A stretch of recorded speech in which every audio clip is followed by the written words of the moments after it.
নমস্কার বন্ধুরা, আজকের ভিডিওতে আমরা আলোচনা করব কিভাবে ভারতীয় আকাশ এয়ার ডিফেন্স সিস্টেম পাকিস্তানের ফাতে-1 শর্ট রেঞ্জ ব্যালিস্টিক মিসাইলকে সফলভাবে আকাশে গুঁড়ো করে দিয়েছে। অপারেশন সিন্দুরের পর পাকিস্তান ড্রোন এবং মিসাইল দিয়ে আক্রমণ শুরু করে ভারতের মেন শহরগুলির ইনফ্রাস্ট্রাকচারকে ধ্বংস করার জন্য, যার জন্য তারা ফাতে-1-এর মতো ট্যাকটিক্যাল মিসাইলকে বেছে নেয়। এই মিসাইলকে ডেভেলপ করেছে পাকিস্তানের ন্যাশনাল ডেভেলপমেন্ট কমপ্লেক্স। 140 কিলোমিটার রেঞ্জের এই মিসাইল মাল্টিটিউব রকেট সিস্টেম থেকে লঞ্চ করা সম্ভব।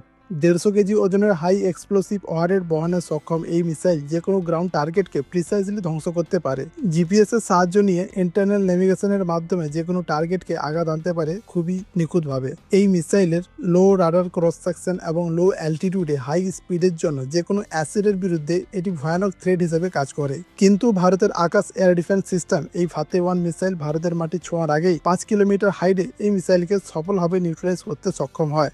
পাকিস্তান ভারতের এয়ার ডিফেন্স সিস্টেমকে স্যাচুরেট করার জন্য 600 থেকে 1000টির মতো ড্রোন হামলা চালায়। এর মধ্যেও রাজেন্দ্র রাডার এই মিসাইলকে ট্র্যাক করে এবং সিগন্যাল দেয় আকাশ মিসাইলকে ফায়ার করার জন্য। ইন্ডিয়ান এয়ারফোর্স ফাতে-1 মিসাইলের ধ্বংসাবশেষ সবার সামনে তুলে ধরে, যা প্রমাণ করে আকাশ মিসাইলের সঙ্গে ডাইরেক্ট কন্ট্যাক্ট হয়েছে। চীন ও টার্কির দেওয়া ড্রোনকে সফলভাবে নিউট্রালাইজ করে ভারতের এয়ার ডিফেন্স সিস্টেম, যার ফলে এখন পুরো বিশ্বের কাছে জলের মতো পরিষ্কার হয়ে গেছে যে ভারতীয় অস্ত্রের বিশ্বাসযোগ্যতা কতখানি। পাকিস্তানের এই ব্যর্থতা এটাই প্রমাণ করে যে তারা কোনোদিন ভারতের কোনো ক্ষতি করতে পারবে না। আজকে এই পর্যন্তই, দেখা হচ্ছে পরের ভিডিওতে। জয় হিন্দ, জয় ভারত।